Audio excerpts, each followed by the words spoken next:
Hey guys, today a kind of special video. What the heck is DNS?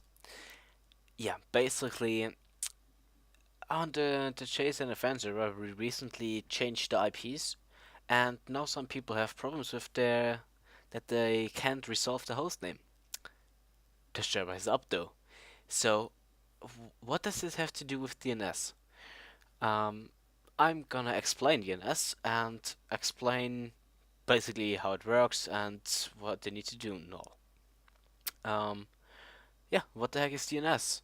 DNS stands for Domain Name Servers and, well, is a very, very common service in the whole internet. You basically almost need it to use stuff nowadays. Let's first talk about domains. What are domains? I'm making this very basic, not going into top level domains and all that stuff. Um, Basically, domains are normal things like google.com, youtube.com. It's basically a name for a website you want to go to. Um, Basically, domains are names, as you can see here, but you don't confuse them with IPs because IPs are just numeric numbers. Well, depends on not normal IPs, IPv4, for v4 IPs, they are just numbers. And this is a domain, it's just a name. So let's say the server, we have a server, let's say this is YouTube, has an IP of 123.198.95.221. I just made this up. Um, let's say this server has this IP. So, this is YouTube, and you of course don't want to remember IPs. Imagine you may have to remember this IP for YouTube, you need to remember a different IP for Google, you need another IP for Reddit. It's hard to remember numbers. I'm sure you cannot tell me all your phone numbers in your phone just out of your mind without looking them up. It's just hard to remember numbers. So instead, we have names, domains. Um, let's see. Your computer here wants to go to google.com. Of course, Google.com, it's not an IP. The server doesn't know who he is. He just has a number. This is the only thing he has and knows about himself. So, of course, the client cannot access the server because he cannot even find the server. He looks for Google.com and he is this IP. They're completely two different things. He cannot reach the server at all. He doesn't even know he exists.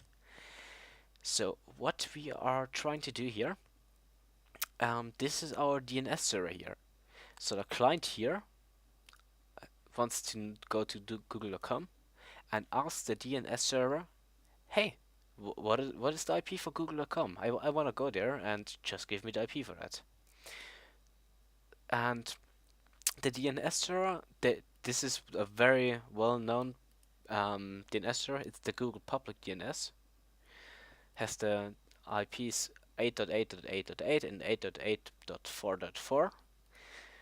Um, I can really suggest this DNS. It's very reliable and all.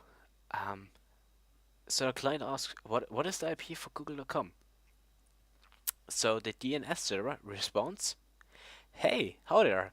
The IP for google.com is 123.198.95.221.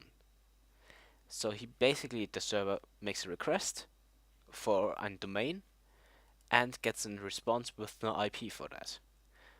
Of course, it gets way more technical than that, and there's also reverse DNS and all, but I'm just gonna make it simple. So now the client knows, hey, Google.com, this is the IP for Google.com. Huh, good to know.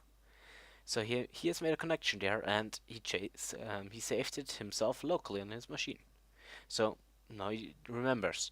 So every time he wants to go to google.com now, he doesn't have to look it up at DNS. He has to look it up just in his cache because he has it locally stored. That's way easier for him and way faster. So now The client wants to go to google.com and he knows, hey, google.com has this IP. So he goes to google.com using this IP. And of course, now he can reach the server because, well, the client goes over the IP to the server. There is now a connection there and it's reachable. And because it's reachable now and there's a connection now over the IPs, they can communicate with each other. That is good. So, in other words, to make it even simpler for you guys, DNS is like a phone book, you say? Yes, I do say so. So, imagine this is pretty similar to the reality actually. You have an.